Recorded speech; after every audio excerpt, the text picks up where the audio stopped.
The first time I saw my body outside of myself, it wasn't in a mirror, it was in a stranger's hand, pixelated, grainy, proof that privacy can be stolen in an instant.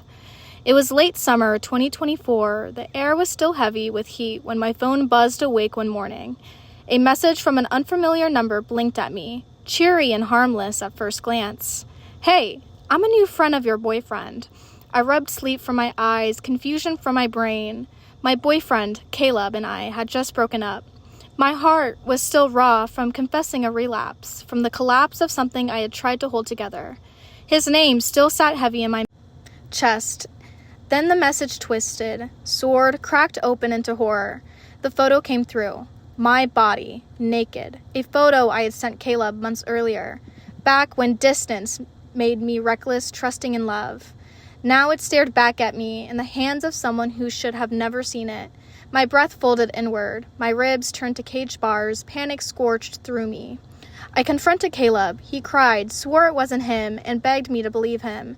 His tears sounded too real to dismiss, and so the story shifted. Maybe a hack, maybe a leak, maybe the world itself had turned on me, but I still had Eli. He had been my friend since freshman year, the kind of friend who practically lived at my house, who knew the sound of my mother's kettle, who carried my secrets without ever spilling them.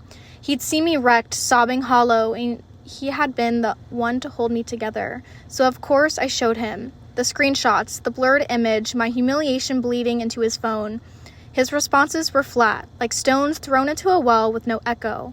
What? What the fuck? I don't know. That sucks. I didn't think twice. He was Eli. He was safe. He was my family. Later, sitting in Caleb's car, we messaged the stranger together. A name emerged. Tom Taylor.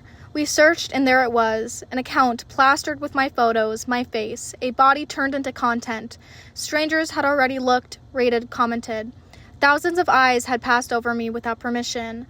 I wanted to crawl out of my skin, abandon the body that had betrayed me by being mine. Still, I leaned on Eli. I met him at our old high school by the piano that had outlasted us all.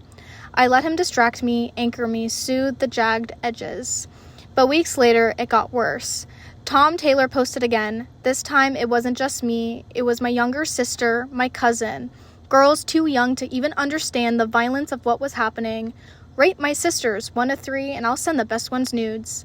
That was when fear sank its teeth into me. This wasn't just humiliation anymore. This was dangerous. This was an obsession. I went to the police. They told me I had done this to myself because I'd taken photos, because I'd trusted, because I was young, female, imperfect. Their words sat on me like shackles, silencing the fight in my throat. I stopped asking for help. By winter, the harassment spilled everywhere. My family's phones are filled with filth. My mother, my sister, random numbers sent us obscene images as if our lives had become the plaything of some faceless tormentor. My sister even told me Eli had been sending things to my mom. I defended him instantly. He would never. I texted him, told him about it. He denied it. I said I believed him. That was the last conversation we ever had. Months blurred past. I tried to move on, but silence only fed the monster. By February, I couldn't live with the unknown anymore. I called the police again, not pleading this time, but demanding. If they couldn't help me, they needed to find someone who would. And they did. One March morning, officers knocked on my door. They told me the foreign number was nothing, a scammer oceans away.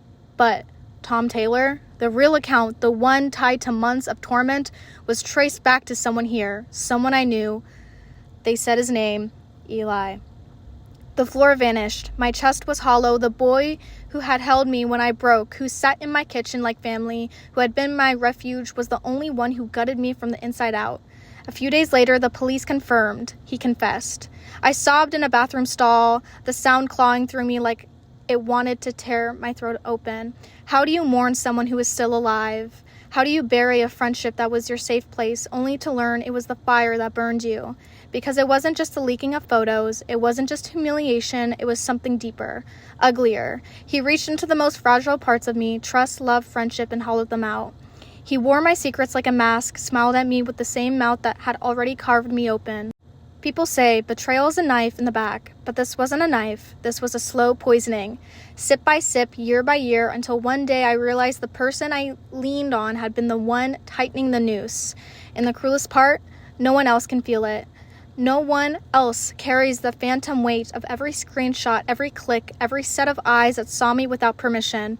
I live with it stitched under my skin like barbed wire, invisible to everyone but me. Some nights I dream of Eli's face, familiar, safe, laughing in my kitchen, and I wake up choking on the memory. Because now I know the truth. He was never holding me up. He was studying the cracks, waiting for the perfect place to break me. That's the kind of betrayal that doesn't fade. It brands itself into you, like fire pressed into flesh.